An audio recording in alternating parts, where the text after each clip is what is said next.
Hey guys, my name is Sarah, and I finally fled the city craziness and found peace in this cute two-story house on a quiet street. Great for an independent writer like me who needs ideas. When I moved in, it was a beautiful fall afternoon. I woke up to clear air and sunshine. It felt like a new beginning, miles away from the city's noise. There were friendly faces and chatter in the neighborhood, which looked like it came from a picture book. But there was a big secret behind this peaceful scene. I loved working late and enjoying the quiet. There was a scary truth to my dream home that I didn't know about. Those first few days were amazing. I settled in, set up my writing area by the big window, and soaked up the peace. Neighbors waved when I walked to my dog, and I felt welcome. The house felt good inside, even though it was rather than though it was empty. I liked how the floors creaked and how sunny it was. Then night came and the cozy feeling disappeared. The second night, when I was writing alone and it was quiet, I heard a very faint mumbling coming from the walls. I brushed it off as the house settled, but soon I'd learn it was something much worse. It was super late, and the only noise was my fingers hitting the computer buttons. Then I heard that creepy whispered sound again coming from inside the walls. I stopped typing and tried really hard to listen. It was so quiet, like someone softly talking in another room. I told myself it was probably just the wind outside or maybe the old pipes making noise. But the whispers kept happening, and they got louder each night. I barely slept anymore because I kept thinking about the sounds following me everywhere in the house. I really wanted to know what was going on, so I called a company that gets rid of bugs and stuff. They looked everywhere in the house, but they couldn't find anything. No animals, no weird things, nothing. It was like the walls themselves were talking and watching me. Days turned into nights that I couldn't sleep through. The rumors never stopped. They were always in my head, making it difficult to work and rest. I would hear them at night, in the morning while making coffee, and even in the afternoon while cleaning. One evening I was making dinner when all of a sudden the lights went crazy. I stopped moving and my knife clanged on the counter. Then a loud bang came from upstairs. My heart was pounding as I grabbed a flashlight and went to see what it was. My steps creaked loudly on the floor. I looked everywhere in my room, but nothing was out of place. It felt like something unseen was watching me, and it wouldn't leave me alone. The footsteps upstairs kept happening more and more, and they made me scared every single time. The house that used to feel cozy now felt like a creepy place I didn't even know anymore. Sleep wouldn't come. Every groan and creak of the old house sounded super loud in the middle of the night. I couldn't stop listening to the whispers, trying to figure out what they were saying. Even in the daytime, I felt on edge in my own house, always looking around like someone or something might be there. The whispers seemed to be coming from everywhere, like they were moving through the walls, trying to find something. My jitters turned into full-blown fear when I heard soft footsteps walking around upstairs one night. My heart was racing as I ran up to the attic to check, but all I found was dust and spiders. Totally freaked out, I decided to look into the past of the house. What I found was super creepy. The lady who lived here before me, an old woman, had died all of a sudden, and the house had been empty ever since. The neighbors all had stories about the house. Weird noises, creepy vibes, but nothing for sure. I just had to figure out what was going on. So I spent a bunch of time looking stuff up online. The old woman who lived here before me kept to herself, and nobody really knew much about her. Some neighbors said she was nice, but others talked about how she acted weird and that they sometimes heard strange sounds coming from her house. I even found a website where a guy who used to live here wrote about hearing words and seeing things out of the corner of his eye. The more I read, the more I felt stuck and scared. I wasn't even sure if the sounds were real anymore or if I was just imagining things. The fear wouldn't leave me alone, though. I had to find out what was going on in my house. Then, one night during a storm, The whispers got really loud and clear. It felt like they were telling me to come closer, almost like they wanted me to follow them. The whispers led me downstairs to the creepy basement. I rarely went down there because it was cold and dark, but that night, the words were almost clear, like they were telling me to go to a dirty spot behind some old boxes. There, hidden in the darkness, I saw a small door I had never noticed before. It was locked, and I was totally scared, but I used a crowbar to open it. The door creaked open a tiny bit, showing a narrow tunnel that led to a small, forgotten room. The air was dusty, and the walls had old wallpaper that was falling off. In the corner, I saw a small, beat-up notebook. I picked it up, and a cold wind blew through the room all of a sudden as someone unseen had sighed. The notebook belonged to the old woman who lived here before me. As I read what she wrote, a scary story emerged. She wrote about hearing whispers, seeing shadows, and getting scared because she thought something lived inside the walls. The last part of what she wrote made me shiver. The walls are telling the truth. They're coming to get me. I dropped the notebook as a loud bang upstairs broke the quiet. I ran upstairs super fast, my heart beating really hard. My room was a mess. Papers were everywhere and books were knocked off the shelves like someone trashed the whole place. But I was all alone. I called the cops, my voice shaking because I didn't know how to describe what happened. They came quickly, and it calmed me down a little bit to have them there. They searched the whole house but couldn't find anyone who had broken in, but they found something way creepier downstairs in the basement. Behind the peeling wallpaper, they found secret rooms with old, gross pictures and letters. The pictures showed the old woman with other people, and all of them looked scared, like they were screaming in their heads, but no sound came out.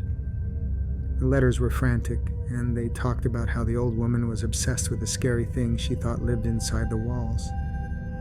The police officers looked at me with a mix of sadness and fear.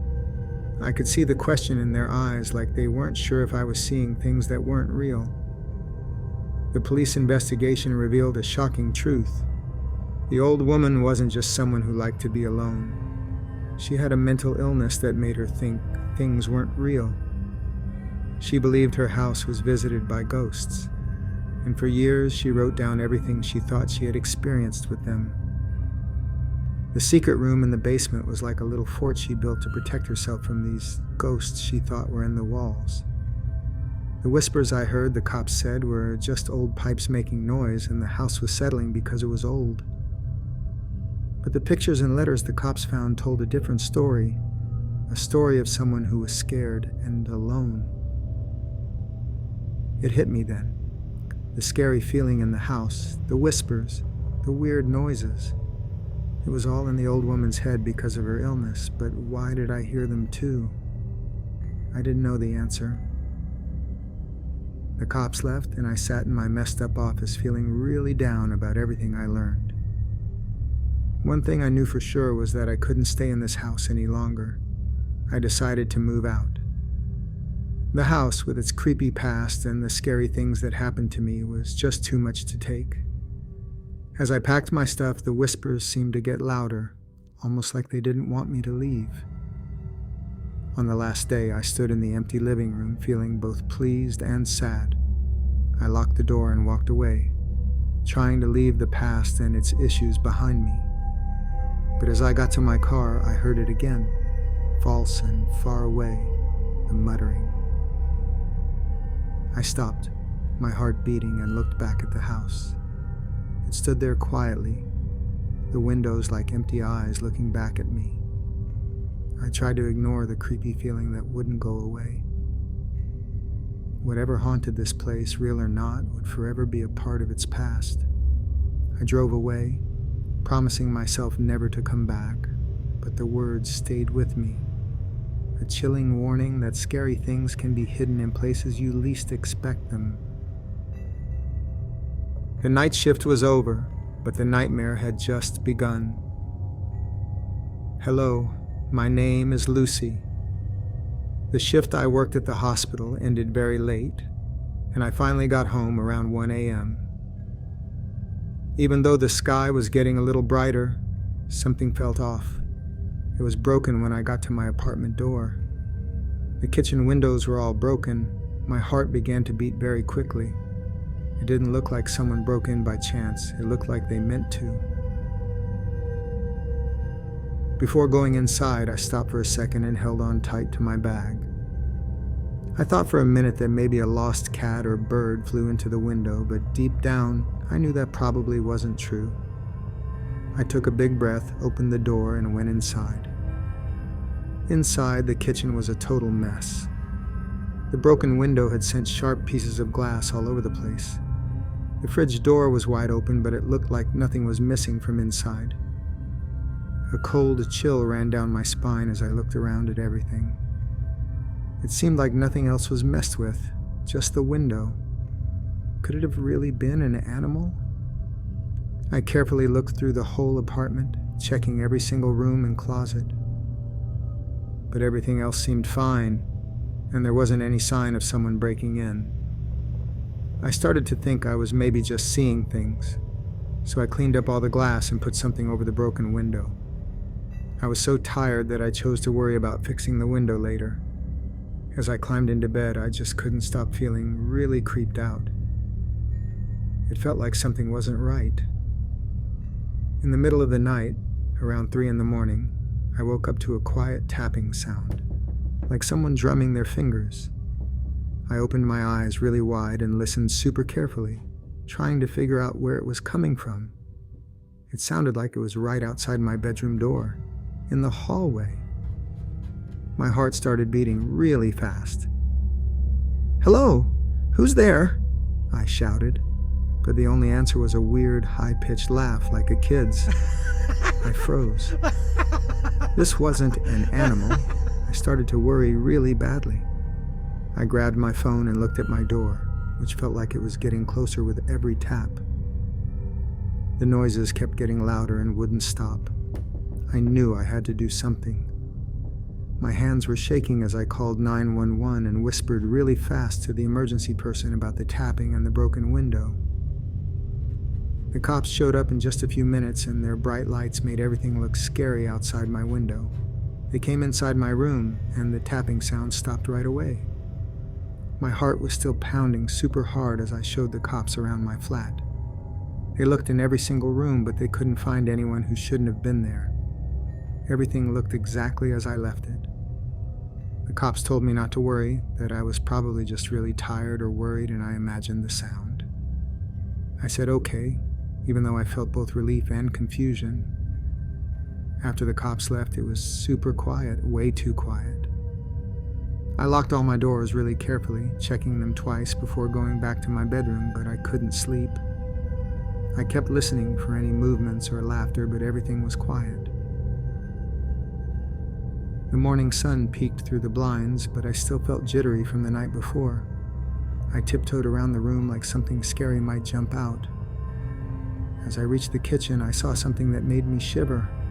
A small, dirty handprint on the boarded-up window on the inside. It wasn't mine, it was way too small, like a kid's hand. I stared at it, trying to figure out how it got there. I cleaned up the glass myself, so how? My hands were shaking as I packed my stuff and rushed out of the apartment. But I kept looking back at the window. The fingerprint was still there, like a creepy sign that someone else was in my house. All through my drive to the hospital, I kept imagining that tiny footprint. I tried to focus on driving, but I kept thinking about the weird things that happened at night. Was it real, or was I just imagining it? When I got to work, I decided to ask someone about my apartment's past, hoping to find some answers or at least calm down a bit. The rest of the day flew by, but I kept thinking about that feeling of being watched. Leaving work that evening, I felt both scared and curious. Would the tapping noises come back? Would there be more evidence of the unknown visitor? I didn't know what was happening, and that freaked me out. This whole thing wasn't over, or it had just started. Hi guys, let me take you on a trip tonight through a terrifying event that happened to me not long ago. This is the story of the time I spent by myself in the house I thought would be great for me. I had no idea that this house had a dark side that was just waiting to be found. My name is Emma, and this is my story, The Shadow in the Window. I moved into my own little house at last. Like I dreamed, it was on a quiet street with lots of trees. Old things and noisy floors made the house feel cozy, even though it was old. I saw something strange while opening boxes that first night. The windows were in strange places and cast long, scary shadows on the walls. The garden was all covered with weeds like it was trying to climb into the house. I tried to ignore this creepy feeling and just focused on unpacking. Later that night, while unpacking in the living room, I suddenly felt really cold. I looked up and thought I saw a shadow move outside the window. My heart jumped, but I told myself it was just my mind being silly. Then, getting ready for bed, I found myself looking outside again. But there was nothing there, just the dark and quiet garden. I felt weird and closed the curtains. Even in bed, every creak from the old house made me nervous. I told myself it was just the house making noises because it was old, but it took a long time to fall asleep. Over the next few nights, the weird noises in the house got worse. It wasn't just the normal creaks and groans anymore. Now I heard soft talking, like whispers from far away, and little bumps coming from all over the house. I tried to tell myself it was just the wind or the house moving, but the sound kept me awake all night. My brain wouldn't stop thinking about what it could be. Every night I'd lie in bed waiting for the next sound, feeling like something strange was there with me. The shadows on the walls seemed to move around, and the darkness felt heavy and scary. I could barely sleep, and my thoughts were full of bad feelings. One afternoon, I was outside in the yard when a lovely old lady named Mrs. Thompson from down the street came over to chat. She seemed nice, but something about her eyes made me nervous. After a bit of talking, she leaned in close and said something scary about the house.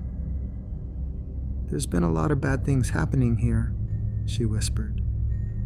She told me stories about people who used to live there and saw weird stuff, things they couldn't explain, cold chills even when it wasn't cold outside, and shadows moving in the dark. But the scary part was when she mentioned a man who lived there once and then left without anyone knowing why. "Some folks say his ghost is still here, looking for something," she whispered, looking quickly at my house. I tried to act like I wasn't scared, but what she said stuck with me long after she left. One night during a really bad storm, a loud bang downstairs woke me right up. My heart was racing as I grabbed a flashlight and crept downstairs super carefully. The kitchen window was wide open and rain was pouring in everywhere. Suddenly, I felt like someone was there behind me. I spun around and shone the flashlight towards the door, and there he was.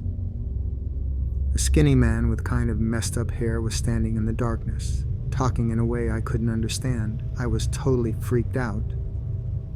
I dropped the flashlight, and the light made creepy forms dance on the walls. I ran for the front door as fast as I could, with the man following behind. I was so scared I could barely breathe, but I kept running until I reached Mrs. Thompson's house, soaked from the rain. Mrs. Thompson let me in, and we called the cops. They came right away and searched the house. What they found wasn't a ghost, but something even more scary. The man was homeless and had been living in the old shed in my garden without my knowledge. He snuck into the house at night when he thought I wasn't there, looking for food and a place to stay safe from the storm. That explained all the noises and shadows. It wasn't a ghost, it was him. My house wasn't cursed, but it did feel scary after what happened. The cops took the man away, but I still felt scared and unsafe. The next day, I packed my things and moved out. My dream house had turned into a nightmare. Looking back, the scariest part wasn't the house itself. It was being all alone and not knowing what might be out there in the dark. I moved away, but those nights still scared me. They tell me how simple it is to feel safe one minute and be in danger the next. The scary shadows on the walls weren't even the worst part. It was the real person hiding there. We often worry about ghosts and monsters, But sometimes the scariest things are real people. Not everyone should be afraid of scary things, but you should be careful around strangers, even if they seem close. Have you ever experienced something that made you question your safety at home? Perhaps you've had an experience that still gives you chills. We want to hear your stories. Share them in the comments below, or send them to us at the email address mentioned in the description. If this tale of fear sent shivers down your spine, don't forget to like, follow, and hit the bell sign for more hair-raising stories. Until next time, stay safe, stay alert, and always keep an eye on the shadows around you.